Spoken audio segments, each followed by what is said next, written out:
यहाँनिर हामीले ख्याल गर्नुपर्ने कुरा यही हो कि हामी इङ्ग्लिसबाट लेखिरहेको छौँ भने अल्फाबेट पनि नबिर्सिकन लेख्नु होला र नेपालीबाट लेख्दैछौँ भने हामी जुन अल्फाबेट छ त्यसलाई पनि ठ्याक्कै नेपालीबाट चाहिँ लेख्नु होला है।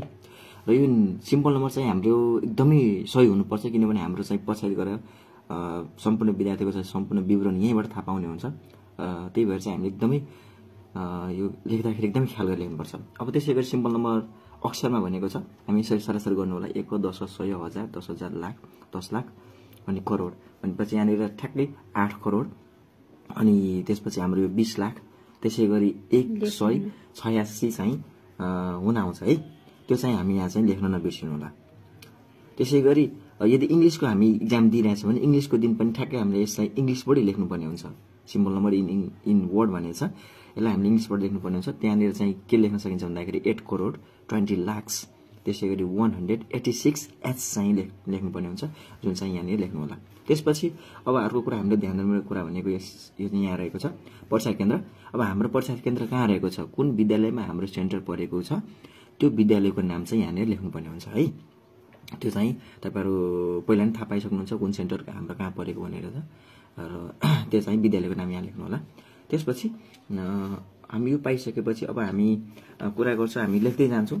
लेख्दै गइसकेपछि हामी सबै कपी भरिसकेपछि यहाँनिर चाहिँ सबैभन्दा सुरुमा अब लेख्नुभन्दा अगाडि यो पहिलो पृष्ठ छ नि यो पृष्ठमा केही नलेख्नु होला प्रष्ट लेखेको छ त्यही भएर हजुरले पनि नलेख्नु होला। किन भन्दाखेरि पछि गएर हाम्रो यो चाहिँ कपी चाहिँ ठ्याक्कै चाहिँ के हुन्छ भन्दाखेरि यहाँनिरबाट हाम्रो यो कोडिङ इक्जाम के परीक्षा हुनुभन्दा अगाडि चाहिँ यहाँ कोडिङ डिकोडिङ गरिन्छ र कोडिङ डिकोडिङ गरिसकेपछि के हुन्छ भन्दाखेरि चट्ट यहाँबाट च्यातेर चाहिँ यो हाम्रो सिम्पल नम्बर भएको चाहिँ अलग गरिदिन्छ र यो चाहिँ कपी चाहिँ परीक्षणको लागि पठाउने भएको हुनाले यहाँनिर हामी यदि लेखेछौँ भने हाम्रो त्यहाँनिर चाहिँ त्यो लेखिएको कुनै अर्थ रहँदैन र हाम्रो त्यो त्यहाँनिर चेकै हुँदैन मूल्याङ्कनै हुँदैन। त्यही भएर चाहिँ हामी त्यो लेखेको कुनै अर्थ हुँदैन त्यही भएर त्यहाँ नलेखिदिनु होला है। यसरी चाहिँ च्यातेर चाहिँ परीक्षणको लागि पठाउने हुन्छ है। त्यसपछि अब हामी लेखिसकेपछि पुरै पाना भरिसकेपछि लास्टमा हामी अझै हाम्रो लेख्न बाँकी छ भने हामी चाहिँ के गर्छौँ एक्स्ट्रा पेपर लिन्छौँ है।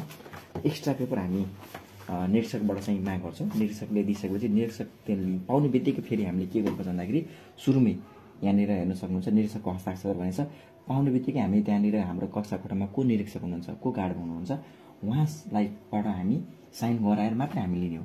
त्यसपछि जुन विषयको इक्जाम हामी दिइरहेछ त्यो विषय लेख्ने हो त्यो दिन त्यो परीक्षाको मिति लेख्ने हो र उत्तर पुस्तिका नम्बर भनेछ जुन अघि नै सुरुमै हामी यहाँनिर हजुरलाई देखाइसकेको थियो यहाँनिर हाम्रो माथि चाहिँ नम्बर हुन्छ त्यही यो उत्तर पुस्तिका नम्बर नै मात्रै हामी यहाँ लेख्नुपर्ने हुन्छ।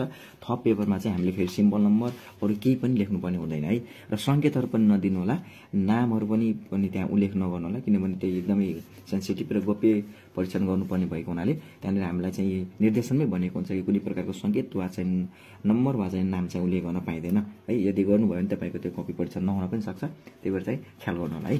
त्यसपछि हामीले उत्तर अब यो एक्स्ट्रा पेपर वा थप पेपर पाउनेमा हामी पहिलो यहीँबाट हेर्न सक्छौँ यहीँबाट हामी लेख्न पाउँछौँ यहीँबाट लेख्न दिएको हुन्छ त्यही भएर हामी सरासर यहीँबाट पनि लेख्दै जान्छौँ र एवं प्रकारले हामीले थप्नु पऱ्यो भने यसै गरी हामी चाहिँ थप्नुपर्ने हुन्छ है।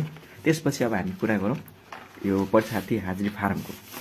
परीक्षामा चाहिँ एकदमै अर्को चाहिँ महत्त्वपूर्ण कुरा के हो भन्दाखेरि हाम्रो परीक्षा हलमा जब हामी बसिसकेपछि त्यहाँको निरीक्षकले हामीलाई चाहिँ हाजिरी गर्नको लागि एउटा चाहिँ यस्तो सेड्युल दिनुहुन्छ जहाँनिर चाहिँ यो विषय भनेर त्यहाँनिर उल्लेख गरिदिएको हुन्छ।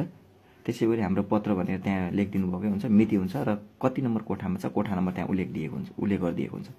अब हामीले भन्नुपर्ने के हो भन्दाखेरि वा परीक्षार्थीले भन्नुपर्ने कुरा के हो भन्दाखेरि सबैभन्दा सुरुमा चाहिँ हामी सिरियल नम्बर लेख्नुपर्छ। हामी यदि सिरियल नम्बर 1मा छौँ भने 1 लेख्नु पर्यो 2 नम्बरमा छौँ 2 लेख्नु पर्यो। त्यसै गरी यहाँ सिम्बल नम्बर यो कोठा सानो हुन्छ ख्याल गर्नुपर्ने कुरा त्यही हो एकदमै सिरियल नम्बर लेख्दाखेरि एकदमै हामी ध्यान लगाएर लेख्नुपर्ने हुन्छ है। जस्तो हजुरलाई म चाहिँ यहाँ लेख्दैछु सिम्बल नम्बर हाम्रो जति 8 छ 2 छ 000 रहेको छ त्यसै गरी 186 अनि अल्फाबेट के रहेको छ हाम्रो एच पनि समेत अल्फाबेट पनि समेत त्यहाँ अट्ने गरी राम्रोसँग प्रष्टसँग लेख्नु होला। त्यसपछि यहाँनिर परीक्षार्थीको नाम भने चाहिँ यहाँनिर आफ्नो पुरा नाम चाहिँ लेख्नु होला।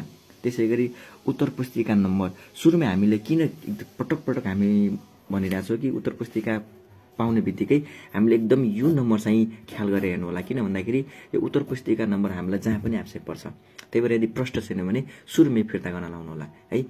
र यदि कपी लेखिसकेको छौँ हामी पछि थाहा पायौँ भने त्यसको पनि एउटा विकल्प हुनसक्छ। त्यो के भन्दाखेरि हामी निरीक्षकलाई बोलाएर, त्यसै गरी केन्द्राध्यक्षलाई बोलाएर यहाँनिर कुनै एउटा नम्बर उहाँहरूबाट चाहिँ लेख्न लगाएर केन्द्राध्यक्ष निरीक्षकलाई पनि यहाँ साइन गराएर अनि चाहिँ यो नम्बर चाहिँ उहाँहरूले उल्लेख गरेको नम्बर चाहिँ यहाँले लेख्नु होला। तर यति झन्झट गर्नुभन्दा पहिला सुरुमा हामीले चाहिँ यो नम्बर देखिन्छ कि देखिँदैन त्यो कुरा चाहिँ यकिन गरेर मात्रै कपी चाहिँ बुझ्नु होला है। र यहाँनिर हाम्रो चाहिँ नम्बर रहेको छ, कपी नम्बर 28065985 रहेको छ, यो चाहिँ लेख्नु होला। अब भोलि कुन सब्जेक्ट रहेको छ, जस्तो आज हाम्रो यदि इङ्ग्लिसको इक्जाम दिइरहेको छ भने भोलि नेपाली छ भने यहाँनिर चाहिँ नेपाली भनेर लेख्नु होला र यहाँनिर आफ्नो चाहिँ साइन गर्नु होला। यसै गरी